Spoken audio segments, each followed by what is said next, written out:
I'm not interested, buddy. You smell very pure. Pure? What that's supposed to mean?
Bum the bum bum bum bum the bum dang dang dang the ding dong ding blue moon tip tip tip blue moon tip tip tip blue moon. Don't worry about coming in today. I'm just gonna be filing the paperwork for the massacre on Savage Street. Fuck.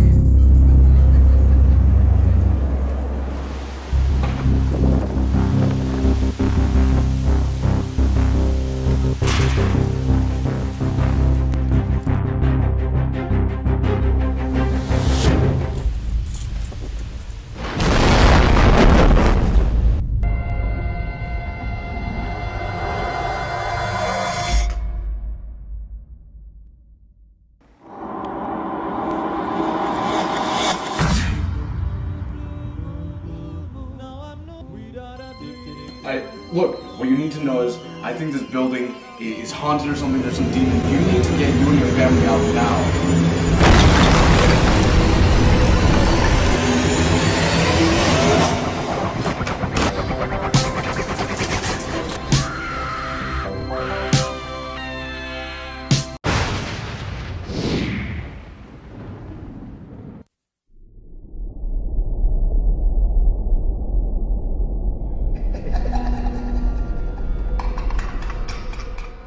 Before anything, a little backstory. I was 10 at the time and was visiting my hometown, Ecuador, for the summer. At the time I knew just about everyone in my small little town, Alausi, and so did my parents, which is why they let me go on my own that day. Anyways, here's my encounter. Back when I was 10 years old, my family decided to take a visit to my hometown of Ecuador. We went for the summer and planned out just about our whole stay. One day, my mom and dad were getting ready to go to a wedding and I was in the house with them. My big sister went over to a friend's house and my other relatives had already left for the wedding. I was supposed to stay at home alone for the duration, but I saw that it was a beautiful day out and decided to ask my mom and dad to go to a park that was no more than 2 blocks away. They were reluctant at first, stating that there would be nobody to take care of me, but I argued that it was a beautiful day out and there is no way that the park would be empty. They kept getting dressed as I kept on arguing until they finally gave in. They said that I can go to the park as long as I was back before dark. I agreed and ran outside to head for the park. It took me no more than 10 minutes to get there and I was ready to make new friends and play around. But oddly enough, there was nobody else in the park. It looked abandoned, which was weird, seeing how this was one of 2 parks in the whole city. It should have been packed, but I paid no mind to it. I believe I ran over to a swing set or slide. It was 12 years ago, I can't remember, and played around. As I played, I suddenly heard a voice from the distance. A clown was on the other side of a gate and motioning for me to get closer. Behind him was a white van which I had noticed before but just thought it was a delivery truck of sorts. I slowly started walking towards the clown and stopped a good distance away from him. He asked me in Spanish, "Hey kid, do you like clowns?" I nodded no to him and he gave me that clown frown and then said, "Well then let me see if I can change that." He opened up his car and by looking inside I saw there was only 2 boxes.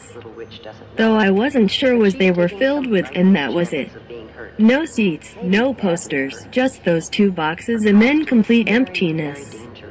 Being a child, I still paid no mind to it and watched as he pulled out a deflated balloon. He wrapped his lips around the end and blew till the balloon was fully inflated. He tied the end and started to form the balloon into a balloon animal of a dog. He showed it to me and I smiled. He then motioned me to come closer, to which I complied. He handed the balloon to me and said, "Do you like?" I nodded yes this time and gave him a little smile. He then grinned in the creepiest way possible. The grin was so creepy that even as a kid I knew to back away a bit. The clown then said that if I wanted to see the rest of his tricks I would have to get into the truck. I told him that the exit was on the other side of the park and I wouldn't be able to climb the small gate. He then said the few words that haunt me to this day. "Get a little closer and I'll carry you over. Then we can have loads of fun in my truck. Come on kid." While saying this he still had that creepy grin plastered across his face. I merely backed away and told him, "No, it's okay, sir." His grin turned into anger as though he was annoyed at this.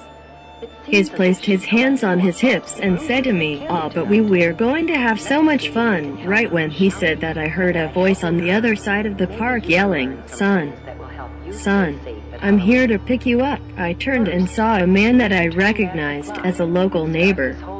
He was not my real father, obviously, but the little me knew to run over to him. I said nothing to the clown. I just ran to the man and gave him a hug. The man waved to the clown and said, "Thanks for keeping my kid entertained," to which the clown replied, "No problem." As we turned around I was able to hear this man murmur, "Sick fuck." I looked at him and asked, "Sir, what exactly is going on?" He gave a sigh and explained everything. As it turns out, that was no real clown. He was a man that had been kidnapping kids across all of Ecuador. He would lure kids with the clown costume and take them away to God knows what place. The people of my town had a feeling he was coming to our town, which was why the whole park was deserted. He said that he was walking by when he noticed that I was talking to the clown and ran over to basically save me. As he told me this, he also dialed for the police to report the incident. We had finally arrived at my house and this man said, "Be careful with who you talk to, son. Not everyone is who they seem." I gave him one final hug and gave him a thanks for saving me from that sick fuck. He gave me a rub on the head and said, "It's okay, my boy, now hurry on in, I have my own things to worry about." I nodded and ran in the house. Is to decorate it with reflective tape Nobody was there, and by the time they had returned I had decided not to tell anyone since I knew they'd flip the fuck out. It took a while to forget about the whole incident, especially with those words that kept reminding me of him, but I soon forgot till I came across this page and memories of that clown flooded my head. I'm not quite sure what happened to the sicko, but hopefully he is now behind bars, hopefully. So to that creepy clown from long ago. Sacks are treated with reflective material when they're made. And it's a good idea to write your name, address, and phone number on the sack, just in case there's case of accident.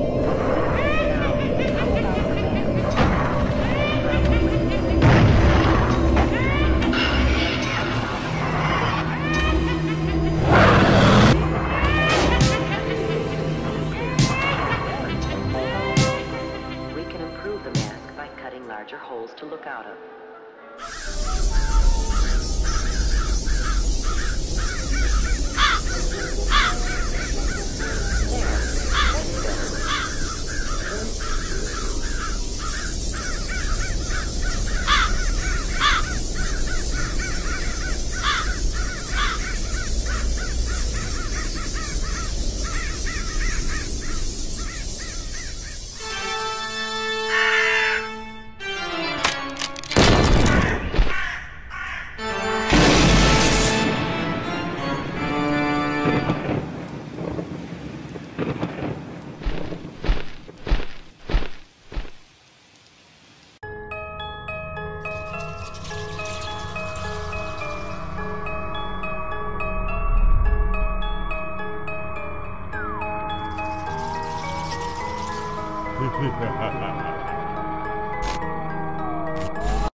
Manhunt for a suspected serial killer on the loose. Police hoping to speak with a person in this surveillance video.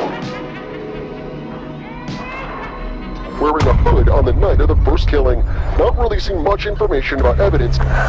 Surveillance cameras in people's homes and whatnot. Okay, well, what we see going on here, and of course the community is on edge, but authorities are confident that there's a link here. Someone, we need a story, I need to know what the fuck we're gonna do. Andy, just do as I say, alright? So yeah, this is the kitchen, you know, where I have my meals. Workshop or something? You need to check this shit out, because there's probably people hiding. What's this then? What's this then? My guess is that they are looking, for example, for a connection to something with bosses, a former employee, for example. They'd be looking at, why are they talking about that? Is it totally random? Maybe. Maybe.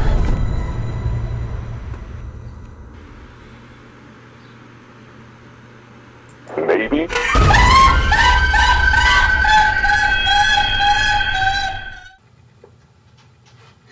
Sorry, Jake. And a sandwich? I was gonna go back upstairs to eat it, but this shit looks too cool. This looks eerie as shit. Oh, come on, that car just ruined it.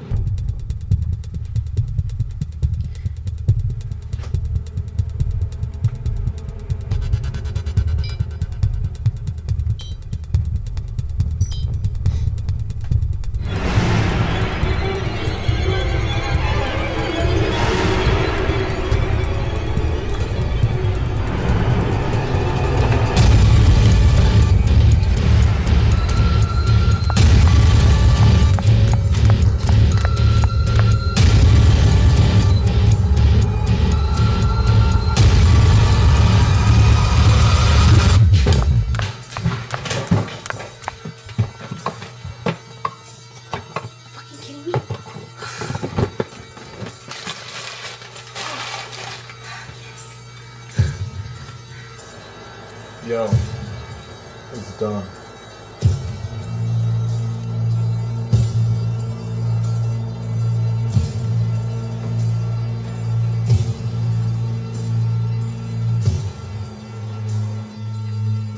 How is she?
Out of the dark mystery of time and space. Hey, I don't know if you're okay. I don't know what's going on, but I saw this. Minds that are to our minds. I saw this fucking clown, and I'm just wondering if you're alright? Intellect. Just give me a call back. I just want to know if you're okay. Alright, just give me a call back. This earth with envious eyes. Alright, love you, babe. Slowly and surely through their plans against us. In the 39th year of the 20th century came the Great Disillusionment. Near the end of October, business was better. War scare was over. All men were back at work.